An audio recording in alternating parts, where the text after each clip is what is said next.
많은 사람들이 기도하면서 이 말씀을 의지합니다. 아마 여러분들 중에서는 이 말씀을 암송하고 있는 분들도 있을 것입니다.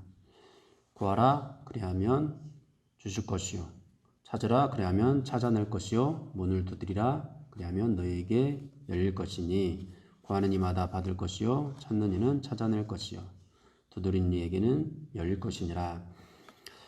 이 말씀을 우리가 많이 암송도 하고 또 많이 의지도 하고, 특히 기도할 때 이 말씀을 붙잡고 우리가 받고 또 찾아내고 열리게 되는 그런 은혜를 입을 수 있도록 그렇게 간구도 합니다. 그런데 우리는 이 말씀을 본문의 맥락에 따른 의미대로 그렇게 해석해서 구하지 않고 그냥 이 구절만 따로 독립적으로 발췌를 해서 무엇이든지 구하면 그냥 우리가 구하는 것은 다 주신다는 그런 의미로 사용을 하곤 합니다. 그런데 그것은 좋은 그런 적용은 아닙니다. 이 말씀은 짧게는 바로 뒤에 앞에 나온 그런 구절들과 이어서 봐야 되고요. 또 넓게는 또 상상순 전체 말씀의 맥락 속에서 살펴보아야 합니다. 그러면은 약간 다른 의미를 갖게 되고요. 그렇게 구하게 되는 것이, 구하게 대해서 이제 받게 되는 좋은 것이, 이제 병행 구절인 누가복음을 보면은 성령이라는 걸 우리가 알게 되잖아요. 왜 성령을 주시는지도 또 우리가 깨닫게 됩니다. 그러면은 그것이 무엇인지, 우리가 진정으로 구해야 될 것이 무엇인지 한번 살펴보도록 하겠는데요. 우리는 이제 이 상상순 말씀을 보고 있는데요. 예수님께서는 믿는 자들이 가져야 할 팔복의 성품에 대해서 우리에게 말씀을 해 주셨습니다. 그리고 믿는 자들이 기도해야 할 기도의 표본에 대해서도 가르쳐 주셨습니다. 우리는 팔복의 성품 안에서 주기도문의 교훈을 따라서 오늘 우리에게 주고 있는 이 말씀, 구하라는 이 말씀을 적용을 해야 됩니다. 주기도문 다음에 나오는 말씀은 주기도문을 어떻게 우리에게 적용할 것인가, 주기도문을 또 어떻게 해석할 것인가, 그와 관련된 말씀이기도 하는데요. 외식하는 자들의 금식에 대해서 말씀을 하셨고요. 보물을 하늘에 쌓아두라고 말씀을 하셨습니다. 먹고 마시는 문제에 대한 염려에 빠져서 사명을 잃어버리지 말고 먼저 하나님의 나라와 의를 구하라, 이런 말씀을 주셨습니다. 그리고 나서 외식하는 자들처럼 비판하지 말라, 이 말씀을 우리가 바로 앞구절에서 봤습니다. 그 말씀을 우리가 보면서 말씀으로 거룩한 것으로 우리 안에 있는 들보를 발견하고 다른 사람들의 티끌을 지적하지 않아야 된다고 그렇게 말씀을 드렸습니다. 그런데 그 거룩한 말씀을, 거룩한 것, 진주를 개와 돼지에게 주면 어떻게 한다고 했죠? 개와 돼지는 거룩한 것, 진주를 그냥 짓밟을 뿐이라고, 밟을 뿐이라고 그렇게 말씀을 하셨습니다. 그리고 말씀의 가치를 아는 사람들에게 돌이켜서 너희를 찢어 상하게 할 거라고 그렇게 말씀을 했습니다. 이 개와 돼지들은 외식하는 자들인데요. 이 외식하는 자의 대표가 바로 서기관들과 바리새인들입니다. 그러니까 그 외식하는 자들처럼 이 말씀을 옳지 않게 적용을 해서 비판하는 일에 빠지지 말고 너희 안에 있는 죄를 먼저 발견해라, 이런 말씀을 주는 건데요. 여러분, 이런 것들을 외식하는 자는 절대 깨달을 수 없습니다. 이 시대의 서기관과 바리새인들이 누구보다도 말씀을 많이 알고 있었지만은 그들은 결코 깨닫지 못했습니다.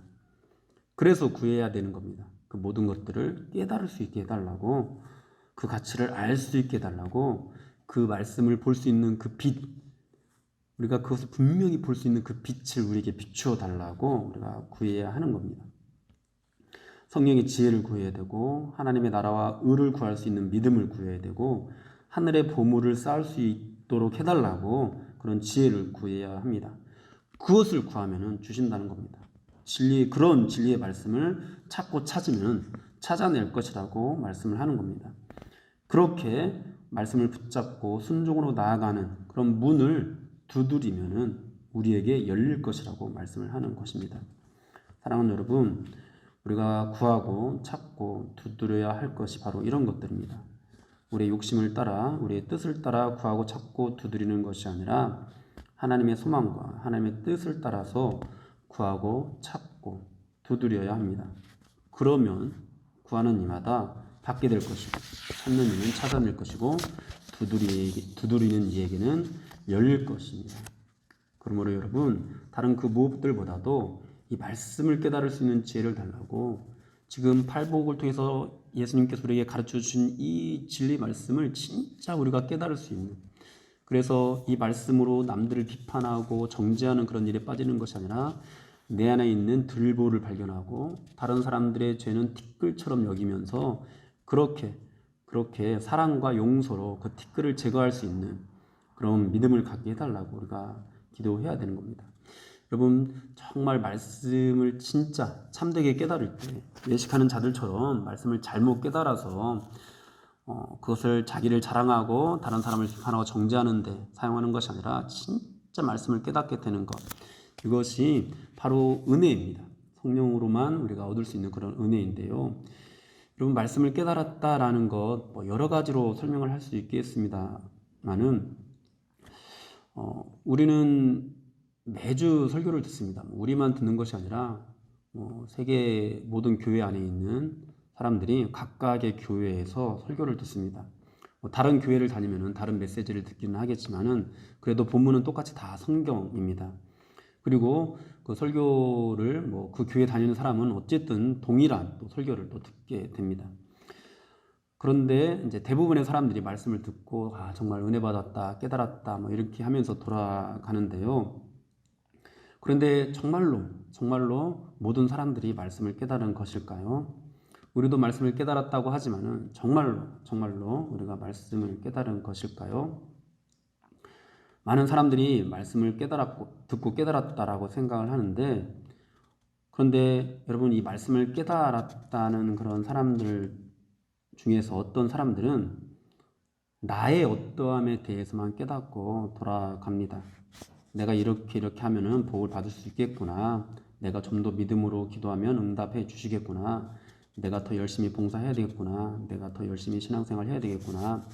그러니까 나에 대한 어떤 그런 생각으로만 가득 차서 돌아간다는 거죠. 그런데 여러분, 진짜 말씀에 대해서 깨달은 사람은 나의 어떠함에 대한 것들보다도 하나님의 어떠하심에 대해서 깊이 깨닫게 됩니다.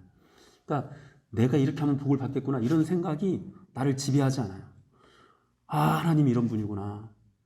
정말 하나님이 이렇구나.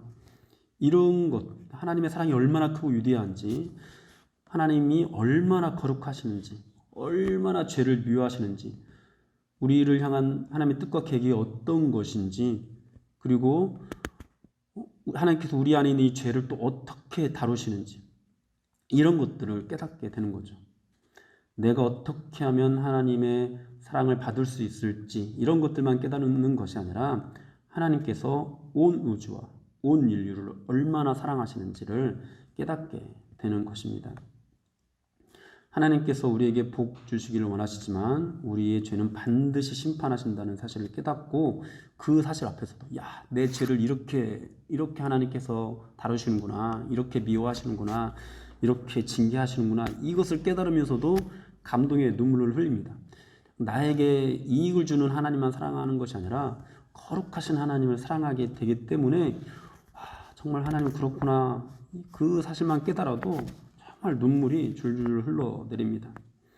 우리를 향하신 하나님의 뜻과 계획을 깨닫고 내가 얼마나 하나님의 뜻과 거리가 먼 삶을 살아왔는지, 내가 얼마나 나 자신만을 위해서 살아왔는지를 깨닫고 눈물을 흘리게 되는 거죠. 사랑하는 여러분, 성경은 우리가 어떻게 하면 복을 받을 수 있는지에 대해서 말씀하는 책이 아닙니다. 잘 들으셔야 됩니다. 성경은 하나님께서 우리에게 어떻게 복을 주시는지에 대해서 말씀하는 책입니다. 어떤 사람은 그게 그거 아닙니까? 이렇게 말을 할 수 있습니다. 그러나 여러분, 단언컨대 이 차이를 아셔야 됩니다. 내가 어떻게 하면 복을 받을 수 있을지에 대해서 이해하는 것과 하나님이 어떻게 우리에게 복을 주시는지에 대해서 이해하는 것, 이거는요 이제 삶이 다르게 나타나거든요. 삶이 하나님의 뜻에 순종하는 삶으로 나아가느냐, 아니면 나의 이익을 위해서 내가 복받기 위해서 살아가느냐. 이것이 전혀 다르게 나타나거든요. 물론 이 차이를 정확하게 깨달아야 구원을 받았다, 이 말로는 말씀을 듣는 것은 아닙니다. 우리가 구원은 예수 믿는 믿음으로 구원을 받습니다. 그런데 여러분, 예수님을 믿고 성령을 받게 되고 구하면은 이제 이 모든 것들을 깨달을 수 있는 길이 열리게 되는 거예요. 길이 열리게 되는 거예요. 그 길이 이제 열렸다면은 우리가 그것을 구하고 찾고 두드려야 한다라는 것입니다. 여러분, 그 차이를 모르시겠다면은 구하십시오. 찾으십시오. 두드리십시오. 반드시 받을 것이고요. 반드시 찾아낼 것이고 반드시 열릴 것입니다. 저는 멍청해서요. 저는 잘 몰라서요. 저는 가방끈이 짧아서요. 여러분, 그렇지 않습니다. 하나님께서 말씀을 문자로 기록하시는 이유는 이 문자를 읽음으로 우리가 충분히 그것들을 깨달을 수 있는 그 모든 배려들을 다 하셨기 때문입니다. 사실 우리의 지혜로는 말씀의 의미를 다 깨달을 수 없습니다. 그래서 이제 그 다음에 말씀하시는 거, 구하는 자에게 가장 좋은 것을 주신다고 말씀을 하시는 거예요. 우리의 지혜로서 그 모든 것들을 깨달을 수 없으니까 가장 좋은 것을 주셔서 우리가 그것을 깨닫게 하시는 거죠. 가장 좋은 것이 무엇이죠? 병행구절, 서두에서도 말씀드렸지만 병행구절인 누가복음 13장 13절에서 이렇게 말씀합니다. 너희가 악할지라도 좋은 것을 자식에게 줄 줄 알거든 하물며 하늘 아버지께서 구하는 자에게 성령을 주시지 않겠느냐. 즉 우리에게 주시는 좋은 것이 바로 성령이라는 거죠. 왜 성령이죠? 우리가 기대했던 것은 성령이 아니잖아요. 이 말씀만 딱 따로 떼고 암송하면서 우리가 기대한 것은 성령이 아니잖아요. 돈을 구하면 돈을 주셔야 되고, 건강을 구하면 건강을 주셔야 되고, 또는 자녀가 잘 되는 것을 구하면 자녀가 잘 돼야 되고, 이런 것을 주셔야 되는 건데, 지금 여기서 약속하고 있는 것은 성령이잖아요. 왜 성령을 주시죠? 이 모든 것들을 깨닫게 하는 것이 바로 성령이기 때문입니다. 여러분, 하나님께서 결국 아브라함과 이삭과 야곱에게 약속하신 것, 천하 만민이 너로 인해서 복을 얻게 되고 너의 자손이 무수히 많아지게 될 것이라는 그 복, 하나님께서 또 출애굽하는 이스라엘 백성들에게 약속하신 것, 복이 바로 결국은 이 성령인 거예요. 하나님께서 예수 그리스도의 죽음과 부활을 통해서 약속하신 것, 바로 성령인 것입니다. 또 팔복의 성품을 소유하게 되고 또 주기도문의 그런 기도의 그 의미를 따라서 기도하게 되고, 그렇게 말씀의 진정한 의미와 가치를 깨닫게 되는 것, 그래서 구원의 길을 가게 하는 것, 그것이 바로 성령인 겁니다. 사랑하는 여러분 이와 같이 하나님께서 우리에게 주시고자 하는 그 좋은 것, 성령을 구하고 있습니까? 우리가 구해야 될 것은 너무도 많습니다. 그러나 그 무엇보다도 항상 간절하게 우리가 피땀을 흘리면서 기도해야 되는 것, 그것이 바로 성령입니다. 성령 충만입니다. 오늘도 말씀의 빛을 선명하게 볼 수 있기를, 오늘도 말씀의 진리 안에서 살아갈 수 있기를, 오늘도 나를 삼키려는 마귀의 유혹을 잘 분별하고 거절할 수 있기를 기도이어야 합니다. 그러면 구하면은 반드시 주십니다. 찾으면 반드시 찾아내게 하십니다. 두드리면 우리에게 반드시 열립니다. 그러면서 마지막으로 말씀합니다. 그러므로 무엇이든지 남에게 대접을 받고자 하는 대로 너희도 남을 대접하라. 이것이 율법이요 선지자니라. 이 말씀을 흔히 황금률이라고도 하는데요. 이것이 율법이요 선지자다, 이렇게 말씀을 하고 있습니다. 구약의 모든 율법과 가르침을 요약하면은 이 한 가지 말씀으로 압축될 수 있다라는 그런 뜻인데요. 그것이 바로 남에게 대접을 받고 싶은 대로 먼저 다른 사람을 대접하라, 이런 것입니다.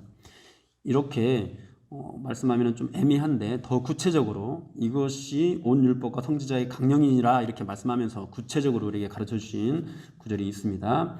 그것이 뭐냐니까 마태복음 22장에 나오는 말씀인데요. 그 중에 한 율법사가 예수를 시험하여 묻되 선생님 율법 중에서 어느 계명이 크니까? 예수께서 이르시되 네 마음을 다하고 목숨을 다하고 뜻을 다하여 주 너의 하나님을 사랑하라 하셨으니 이것이 크고 첫째 되는 계명이요 둘째도 그와 같으니 내 이웃을 내 자신과 같이 사랑하라 하셨으니 이 두 계명이 온 율법과 선지자의 강령이니라. 결국 이것이 율법이요 선지자니라 말씀하셨던, 또 이것이 율법과 선지자의 강령이니라 말씀하셨던 그 핵심이 뭐냐면은 하나님 사랑, 이웃 사랑. 남에게 대접을 받고자 하는 대로 남을 대접하라는 이 말씀은 결국 하나님을 사랑하고 이웃을 사랑하라는 그런 말씀입니다. 이것이 율법과 선지자의 강령이고 또 이것이 율법이고 선지자입니다. 이것이 구하는 자에게 주시는 좋은 것이기도 합니다. 하나님께서 주시는 좋은 것, 즉 성령을 받은 사람이 이 모든 말씀에 순종해서 하나님을 사랑하고 이웃을 사랑할 수 있게 되는 것이죠. 결국 오늘 본문 이 7장 12절의 말씀은 상상순, 이 설교 시작인 마태복음 5장 1절부터 이 전체를 한마디로 압축하는 그런 말씀이기도 합니다. 이 상상 설교는 죄로 죽은 인간으로서는 결코 이루어낼 수 없는 그런 말씀입니다. 예수님께서 친히 이루어내셔서 백성들에게 선물로 넘겨주셔야 하는 그런 내용들입니다. 그러므로 하나님께서 우리에게 주시고자 하시는 이 좋은 것은 십자가로 하나님의 뜻을 다 이루어내신 이 선물을 자기 백성에게 성령으로 부어주신 그런 것들인 거죠. 그러나 여러분들에게는 이것을 사모하는 마음이 있으십니까? 금은 부하가 아니라 내가 복받는 것, 내 자녀가 복받는 것, 이런 것들이 아니라 정말로 모든 것을 깨닫게 하시고 모든 말씀에 순종하게 하시는 그 은혜, 그 성령, 좋은 것, 이것을 사모하는 마음이 있으십니까? 오늘 하나님께서는 그것을 구하라고 하시는 겁니다. 그것을 찾아내라고 하시는 겁니다. 그 진리에 대해서 문을 두드리라고 하시는 것입니다. 그것을 구하는 자에게 하나님께서 반드시 좋은 것, 성령을 주실 것입니다. 성령 충만함을 주실 것입니다. 그러므로 오늘도 마음의 소원을 따라서 우리의 필요를 구하면서 그 무엇들보다도 반드시 이 성령을 구하는 것, 성령 충만함을 구하는 것을 간절하게 기도하시는 저와 여러분이 되기를 주님의 이름으로 축원합니다.